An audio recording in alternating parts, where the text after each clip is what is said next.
Mutumbá, Colofé, Mucuyu, Saravá, meu povo de Umbanda. E passando pra gente conversar um pouco. E esses dias aí surgiu uma pergunta de uma menina: como é essa questão do candomblé no Brasil? Como é que se fez o candomblé no Brasil? A questão de como se fez o candomblé no Brasil, nós vamos ter que voltar no tempo, nós vamos ter que voltar lá no tráfico dos escravos dentro da África. Quando nós voltamos nesse tempo, nós vamos entender que a África, dividida em seus estados, territórios, aldeias, cidades, enfim, cada local, cada estado, cada determinada localidade cultuava, reverenciava a um determinado orixá. Lembrando que, de uma forma total, Olorum seria Deus na visão africana. Assim como nós temos Jeová, nós temos Alá, nós temos Buda, né? Olorum é uma das faces de Deus. Muito bem. Através de Olorum, nós temos os orixás. Os orixás que são, na verdade, as forças vivas da natureza. O candomblé, ele entende que o homem sem a natureza, ele não existe. E que os orixás são apenas a manifestação viva das forças da natureza. Muito bem. Só que, em África, como eu falei, cada aldeia, cada estado reverenciava a um orixá. Quando se deu o tráfico de escravos ao Brasil, não havia como, dentro de uma senzala, onde todos os negros estavam misturados das mais distintas partes da África, não dava para eles repartirem a senzala e dizer: olha, aquele canto ali a gente cultua Ogum, o pessoal ali daquele canto cultua Odé, o pessoal do outro canto cultua Oxum, o pessoal dali cultua Iemanjá. Não, ali tudo se mesclou, ali tudo se encontrou, ali tudo se fundiu. E nós tivemos algumas coisas interessantes. O primeiro povo que aqui chegou e que foi muito, mas muito massacrado em sua cultura e tudo mais, foi o pessoal de Angola. O pessoal de Angola sofreu a maior repressão escravagista ao começo, tanto que a gente fala que a primeira folha dessa terra foi Angola. O povo Yorubá já chegou num contexto até, vamos dizer assim, mais que tinha a condição de preservar um pouco mais a sua cultura, os jejes, enfim. E o que acontece? Houve uma grande mesclagem entre o povo Queto, o povo jeje, o povo Fon. Muitos orixás que eram do Fon foram agrupados pelo jeje, muita coisa que era do jeje foi agrupada pelo Queto. E de uma forma muito singela e muito própria, essas formas de culto se tornaram próprias a cada uma dessas nações. A Angola, ela, num paralelo muito bonito, ela continuou na sua identidade inquice, não é? Que é uma outra linguagem, é uma outra complexidade de culto e religiosidade dentro da cultura afro-brasileira. Muito bem. Sendo assim e desta forma, nós vamos ver que o candomblé, ele não está na África, o candomblé está no Brasil. O candomblé ele está nesta terra, porque nesta terra, Brasil, ele se compôs, guardando toda a legitimidade, toda a estrutura que veio e foi preservada com os nossos antepassados escravos. Os nossos mais velhos preservaram os oriquis, os itãs, os fundamentos, tudo. Porque quando o negro aqui chegou, ele não tinha absolutamente nada. Ele não tinha direito a nada. Ele tinha direito a não ter direito. Então, dentro dessa colocação, a única coisa que restava a ele ter era a sua fé. Isso ele preservou bem. Ele preservou. Tanto que dessa fé negra, o negro ele conseguiu, através do sincretismo, poder manifestar, cultuar o seu orixá embaixo e sob os olhares dos senhores de engenho, dos senhores da Casa Grande, de uma forma sutil, com a imagem de São Jorge aqui e o Ibá de Ogum embaixo, e cultuavam. Tanto que desse sincretismo até hoje muito está ligado que São Jorge é Ogum, São Sebastião é Oxóssi e vai por aí. Mas de certa forma, embora nós hoje preservemos muito pela pureza da coisa, que Ogum é Ogum, São Jorge é São Jorge, e os dois devem ter o seu devido respeito dentro das suas manifestações de fé, não é? Mas Ogum é Ogum, Ogum orixá. Não dá mais para se querer colocar o Ogum montado num cavalinho branco com uma capa vermelha, branquinho, bonitinho, porque não é isso. O Ogum é um orixá africano, de uma ascendência negra, de uma cultura negra. E para todos aqueles que repudiam essa cultura, para todos aqueles que acham que essa cultura é complicada, eu vou explicar uma coisinha.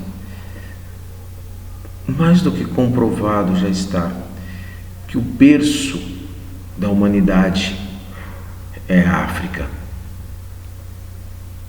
A África é o berço de tudo, de onde tudo saiu. Então o que acontece? No Brasil se deu o candomblé.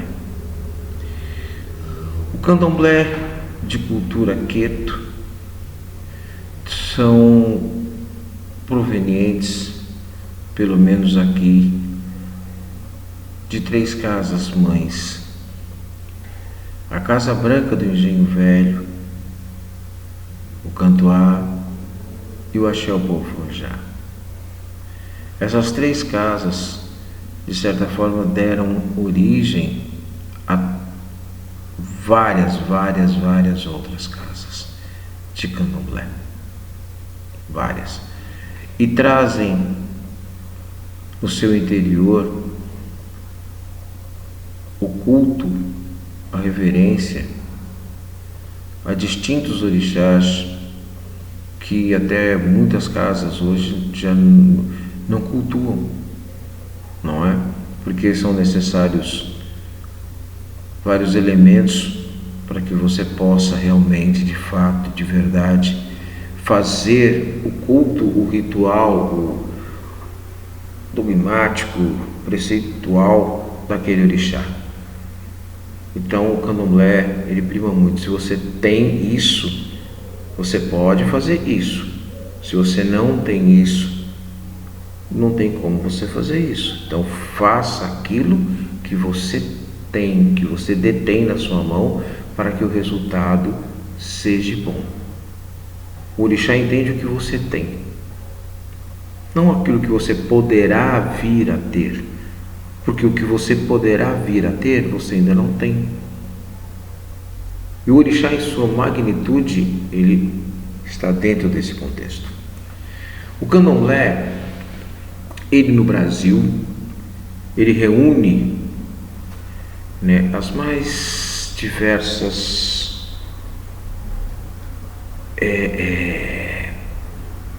formas de culto dentro de uma mesma raiz. Queto, Bocelaqueto, Alaquetu. É a mesma raiz, porém com galhos, desse tronco, divididos e mantendo algumas tradicionalidades que se tem. Isso é muito importante, é muito bonito.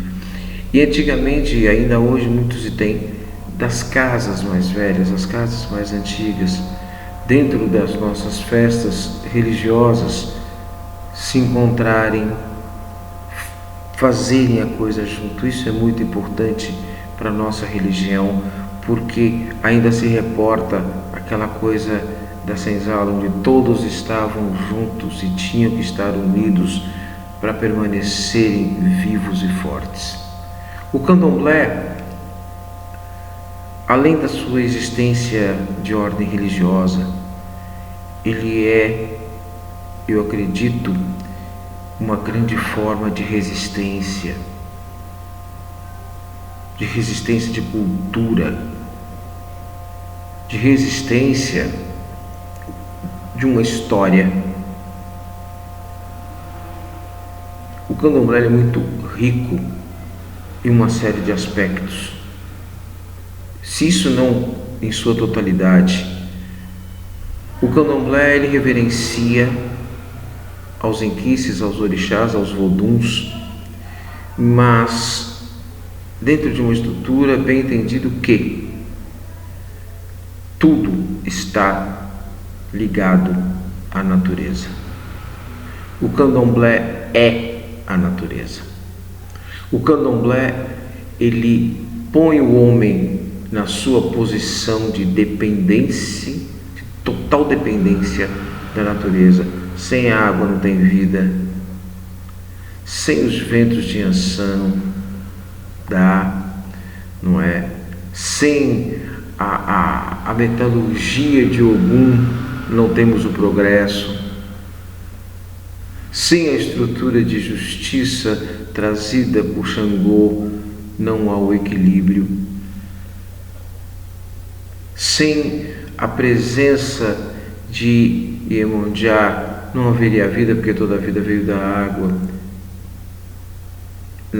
Se não é Odé, Oxóssi a nos ensinar que nós temos que caçar aquilo que é suficiente e necessário à nossa existência, à nossa subsistência, que nós não precisamos nada mais além do que aquilo para aquele momento.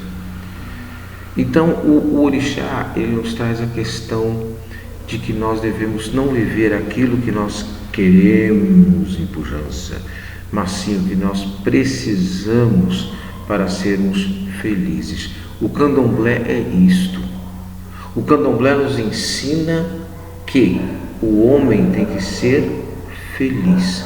Mas como o homem tem que ser feliz? Ele tem que ser feliz entendendo a sua condição. Ele tem que entender que ele não precisa destruir para construir. Não, ele tem que estar integrado àquilo que o Aie, a terra, lhe dá. Ele não tem que destruir para ser feliz, não, ele tem que conviver com aquilo que lhe dá vida. A natureza é a vida. Isso é o candomblé. As nações, Angola, Queto, Jeje, Fon, Nagô, são, ao meu ver, apenas uma forma, uma condição de que cada povo de que cada determinada parte da África teve em sua particularidade para reverenciar aquele orixá, aquele inquice, aquele vodum. Nada mais. Porque no final de tudo, o orixá é vida, o vodum é vida, o inquice é vida, o candomblé é vida. Axé a todos. Mutumbá, Colofé, Mucuyu, Saravá, meu povo de Umbanda. E convido a todos a conhecerem nossa página lá no Facebook, Ilê Axé Iguibel Moogum Atiomolu. Lá no YouTube, como Babalorixá Nogueira do Ogum. E a gente trocar ideia, conversar e difundir mais, defender a nossa fé. Axé.